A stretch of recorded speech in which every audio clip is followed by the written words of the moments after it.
views and opinions expressed in this program are those of the participants and do not necessarily reflect the views of BronxNet or the program underwriters.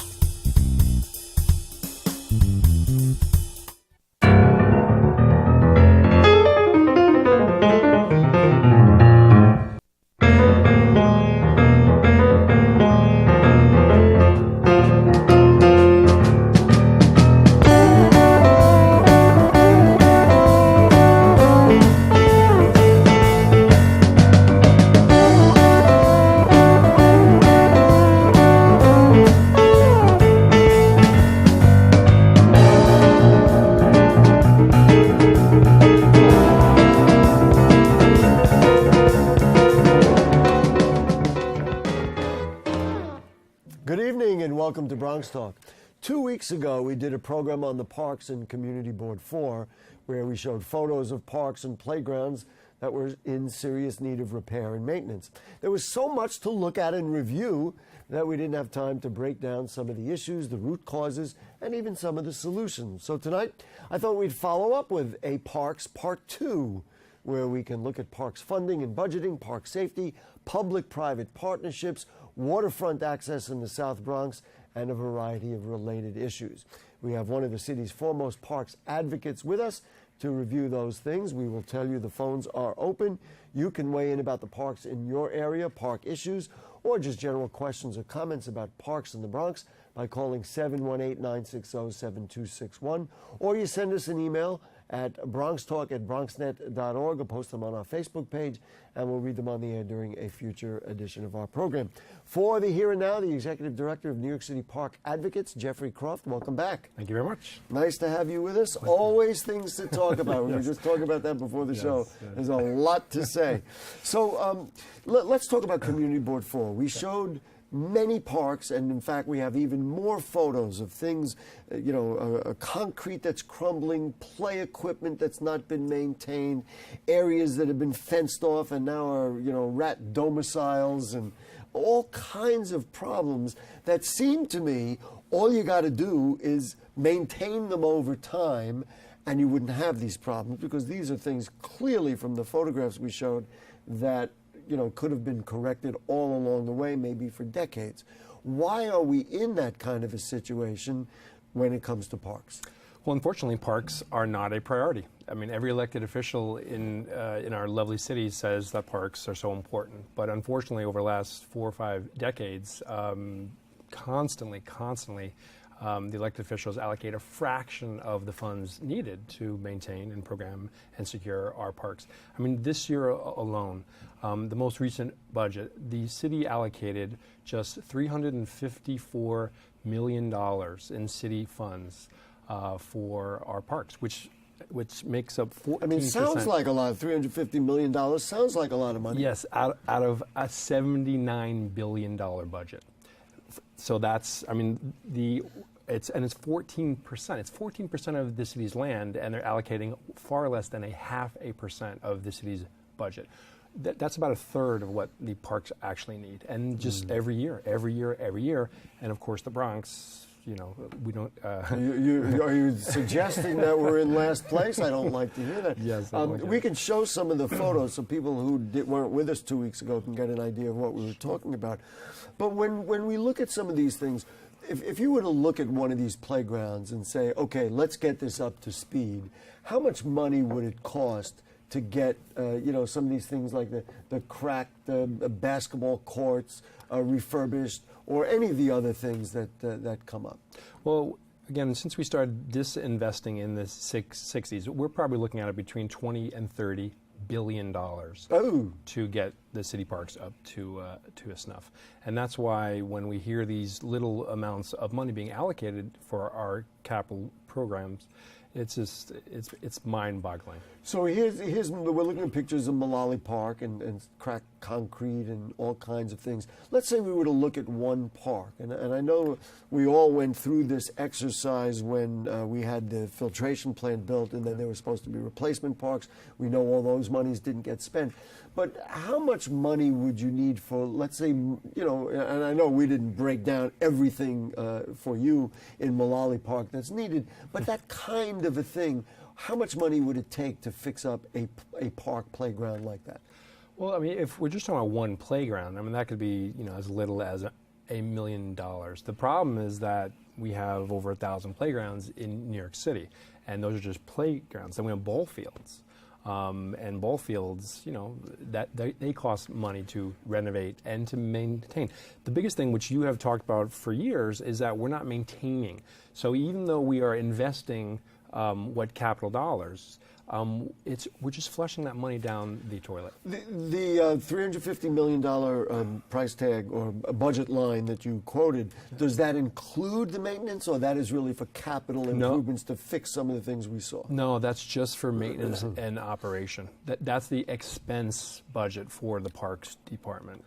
So, when it comes to maintenance, and we have seen this even in this community, we're BronxNet is at Lehman College, so we're right near the Jerome Park Reservoir, which we're going to talk about in a moment.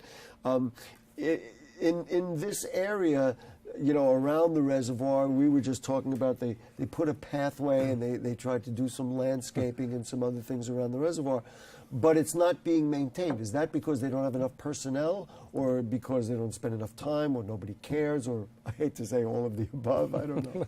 It's probably all of the above. I mean, people care, but the one thing is that the elected officials are not held accountable.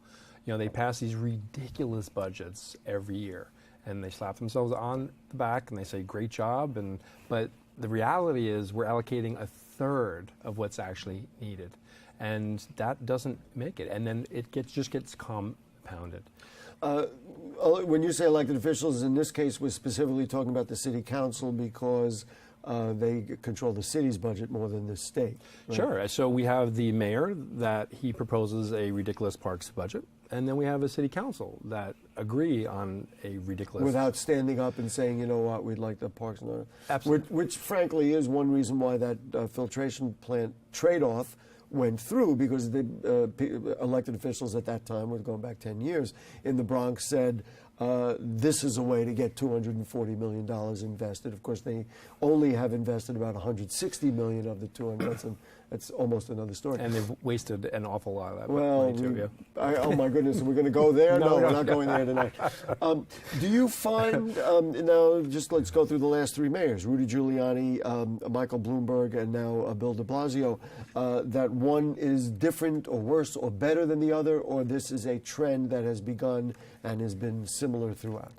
I think out of the three, Mayor Bloomberg understood the PR value of putting in capital dollars. That's what he understood. Back to the filtration trade-off, because he made a big deal about this was going to, turn the Bronx parks into something immense. Which is obviously completely absurd. But he did, over time, he did put in, a significant amount of capital dollars compared certainly to previous mayors. But it was actually, you would have to go as far back as Ed Koch, that it was close to 0.9% of the expense dollars that was allocated to parks, and that's double, more than double. It seems kind of crazy, but so that 0.9% is. And it's obviously, this current administration, again, with allocating such a small amount, I can't think of a more progressive, so-called progressive cause than parks.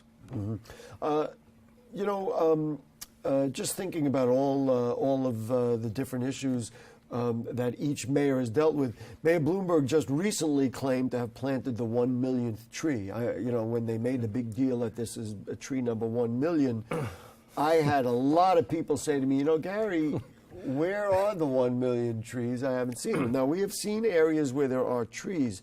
Have they loaded up our parks and forestry areas with that many trees? I know that many were taken down for things like the Yankee Stadium and filtration plant here in the Bronx, but is it just a nice number, or are there really 1 million new trees? Again, with a lot of things under Bloomberg, that was a PR sham, and that whole, sham is the word he used. It was a sham. Not only were a lot of the trees, and still continue to be misplanted. We're also talking about, again, we're planting trees, but we're not maintaining the more than 2.5 million trees that we already have. Mm-hmm. So again, We're flushing money down. Do you the dispute toilet. that 1 million number? Oh, I'm sure there are probably a million trees. I do know for a fact, because I've seen the emails, about a year, maybe 2 years after that program started. I mean, these guys were so desperate to plant. And so they constantly sent out emails to their inner circle saying, do you have locations? Do you have locations? So it wasn't based on need. It was based on backing up into this million number. Right. And to justify it and ultimately one day be able to say, like they recently did, they planted a million trees. with no budget. So yes, we are happy there are more trees, but that program has been severely mismanaged. Let's go back down to our Hurtin' Friends in Community Board 4 and talk about some of the things down there. One of the things, after you saw the show that we had done, you talked about the tennis courts that are down there. There's a bubble, right, I guess that's in Mill Pond Park, right by the Harlem River waterfront. Yep. You have some issues with what has gone on with that tennis center. Well, first of all, that was part of the whole Yankee Stadium debacle. The community lost more than 25 acres of public parkland, and that was supposed to be part of the replacement scheme. And now, we find out recently they're charging up to $95 an hour to play there. And this year, apparently, they got permission from the Parks Department to keep the bubble up year-round.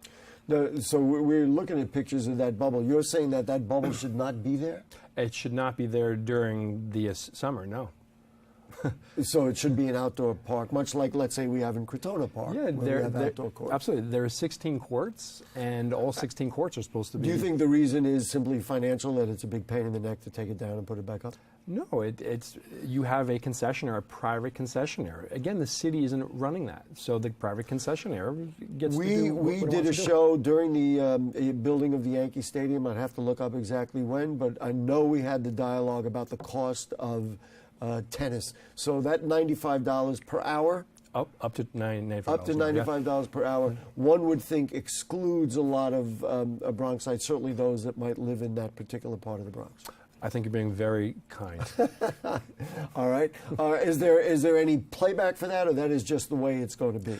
Well, again, it's not like the city made a big announcement that they're keeping that bubble up, or allowing the concessionaire to keep that bubble up. And remember, the taxpayers paid for that. Between Building J, which is the old electric plant, and the tennis courts, I believe it was close to $80 million. So then instead of the parks... What was $80 million? To refurbish that building instead of tearing it down, and then to build the tennis courts. They're gorgeous courts, but they're supposed to be public courts. We had done 2 shows about Mill Pond Park, and we did a whole study with some of the advocates who live in that particular area a little while back.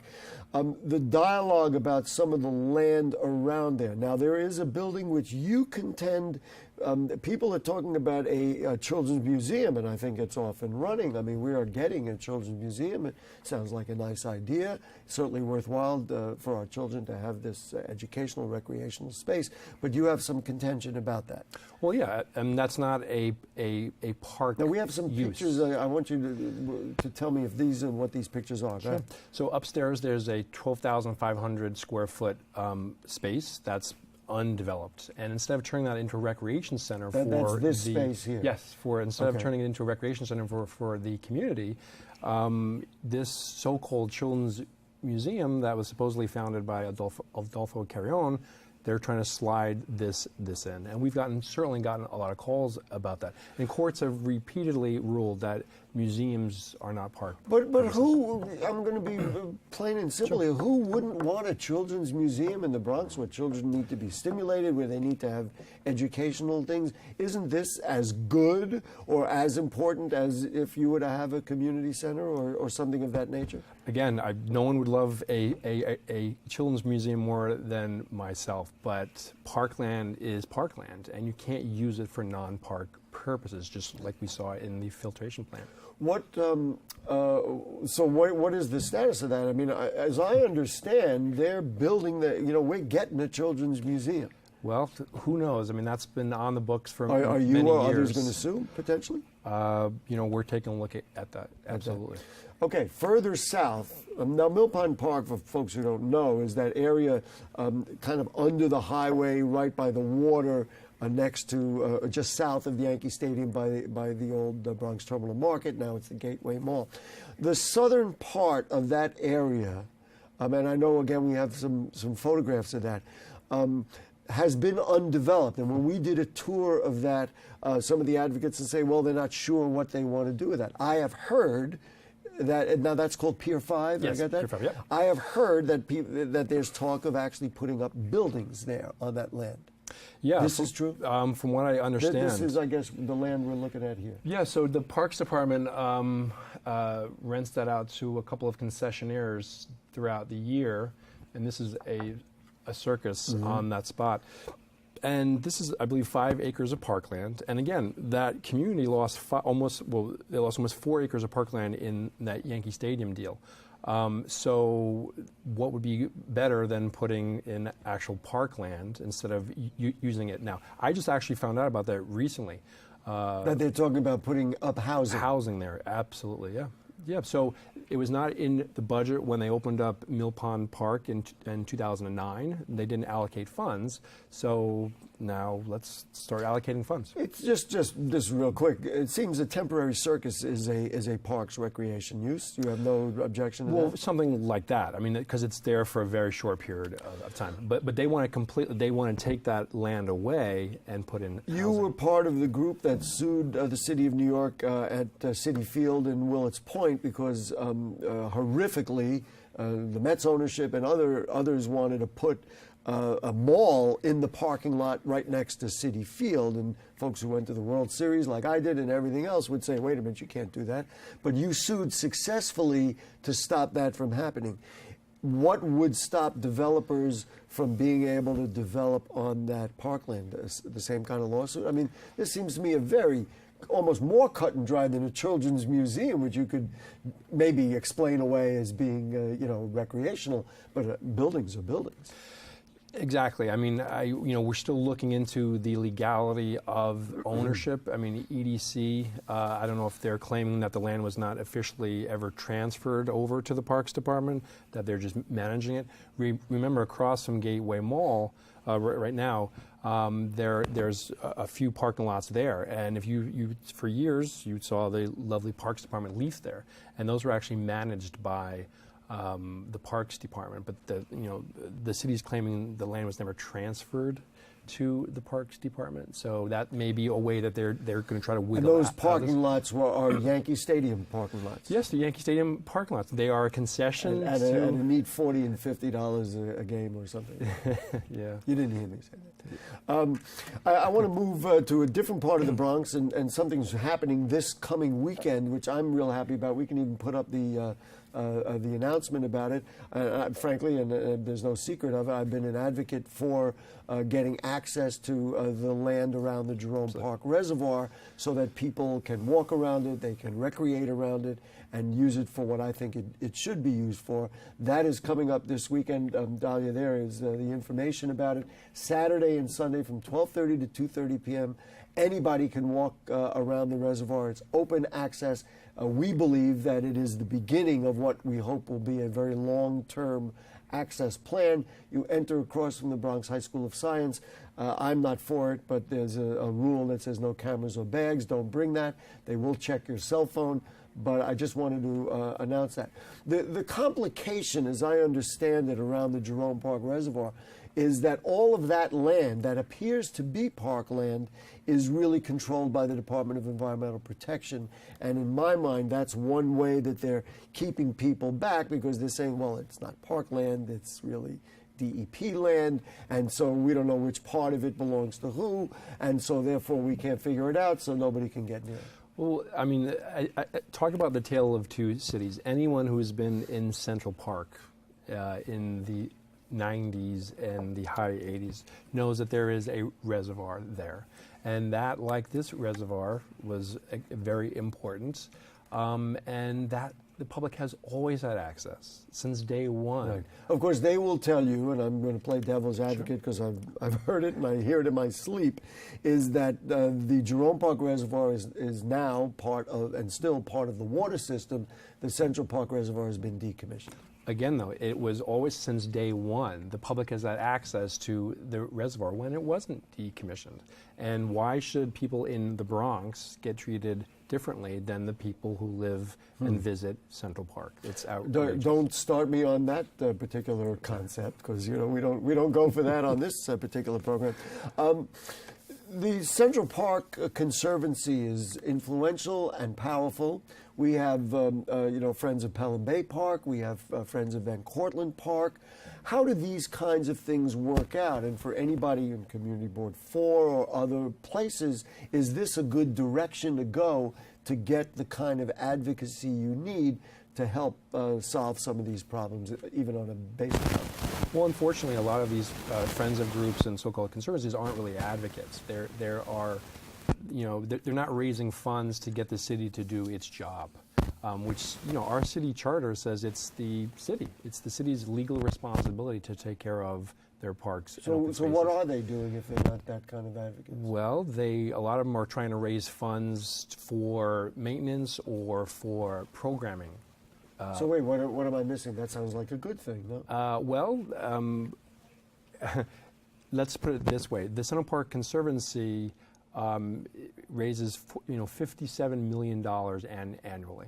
Okay? That's a pretty good amount for a group to raise. Yes, right? but the issue is that obviously the rest of the public, they're not going to be raising the anywhere near the numbers. In other words, like the local friends that we have here in the Bronx, you're telling me. Yeah, I mean, and just the parks that you just mentioned, those parks need, $100 Van Cortlandt Park, Pelham Bay Park, right? Yeah, I mean, and those parks in particular, because they are a lot of greenscape, and trees, unfortunately, do not get maintained. What's the solution to that? In other words, we have encouraged, and frankly, there's a group over on Marsh Loop Parkway, Friends of Marsh Loop Parkland. They passionate about, they work together, they pick up the garbage, and they do all those kinds of things. Isn't that what we want? I mean, well, there's a difference between a group that, if I'm understanding it, there's a big difference between that and the Central Park Conservancy. I see. And I don't think anyone's against neighbors coming together and galvanizing around a local park. Parks That's cleanups, wonderful. we have them in the Bronx all the time. Wonderful. Right. What's not happening is the elected officials. Look, this less than 0.5% of the city's budget, that's not moving. And the citizenry of New York City, they're not putting the needed pressure on the elected officials. And that's the major problem. The elected officials, again, back to the original conversation about budget. Absolutely. You are, and it's come up a number of times in the news, are concerned about park safety. Does safety in the parks, like all of our, whether it be the MTA or the Housing Authority, go through the police department and they manage safety in the parks, or does parks have their own patrol? Parks actually have the only uniformed officers dedicated for park safety is the New York City's Park Enforcement Patrol, and unfortunately, the city's allocating a fraction of the officers needed for the Bronx and other boroughs too. So what do you hear? What are the kinds of things that go on that you, or is it just very fundamental? It's super issues? fundamental. I mean, I wrote down a couple of the things just in the last year alone, and this does not take into consideration anything that happened in the summer. But in the last year alone in our city parks, there were 4 murders, 15 rapes, 295 robberies, and 174 felony assaults, for a total of 953 incidents in the 7 major crime complaints category, according to the NYPD. Do you find these areas are more susceptible to crime and more attractive to criminals than, maybe even a dark street late at night? Absolutely. I mean, and also people, their guards are down. When you come to a park, you are relaxing, and That's as opposed to walking down the block late at night when maybe you're a little more alert. You're looking through. And crime explodes during the summer. And the answer is, would you recommend, much like they did again with the MTA and the Housing Authority, put the whole thing under the control of the police department and take all those officers and create a wing of the NYPD to work in parks? Or do you like the idea of having a specific enforcement patrol? Well, based on the politics and the lack of proper management of the Park Enforcement Patrol, I've come to the conclusion, and a lot of other people have too, that we desperately need a dedicated park enforcement division, but it should be under the guidance of the NYPD. So then they would need to take that as seriously as they took those other branches when they incorporated them in. I guess your point is it's not being taken as seriously. It's parks. Absolutely. Oh yeah, it's parks. It's parks. Who cares? We're almost out of time. The bottom line, it sounds like for you, is a bigger slice of the budget pie in the city council.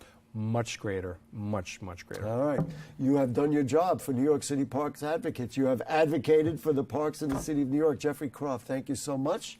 We appreciate your time. And folks who are watching us, if you have further questions or comments on anything you heard on tonight's show or anything going on in the Bronx, then email them to us at bronxtalk@bronxnet.org. Or you put them on our Facebook page, and we read those on the air during a future edition of our program. We ask you to like Bronx Talk on Facebook, and you can check out our archives at bronxnet.org. You find Bronx Talk on the lower right navigation bar.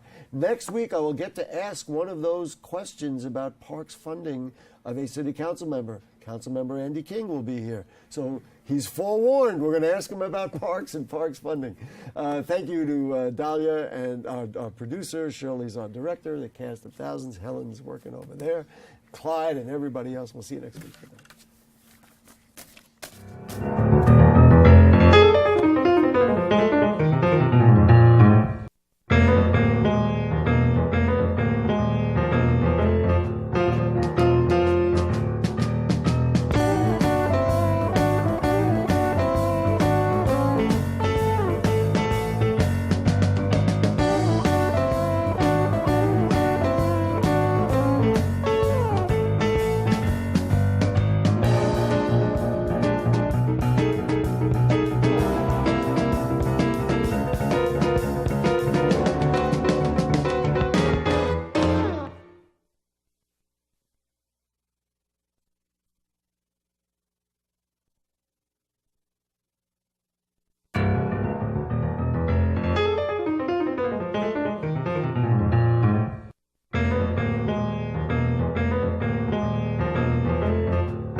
I grew up in the housing projects of Cleveland.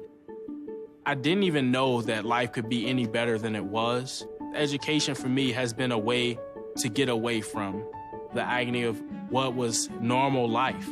I want to be able to impact the community, not just look back on where I came from, but to reach back to where I came from and pull some people up with me. My name is David, and I am your dividend.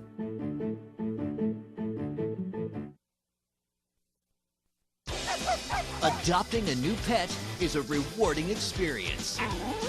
And shelter pets make super pets. Your new best friend will steal your heart, bring you happiness, and enrich your life for years to come. You can make a difference in the life of an animal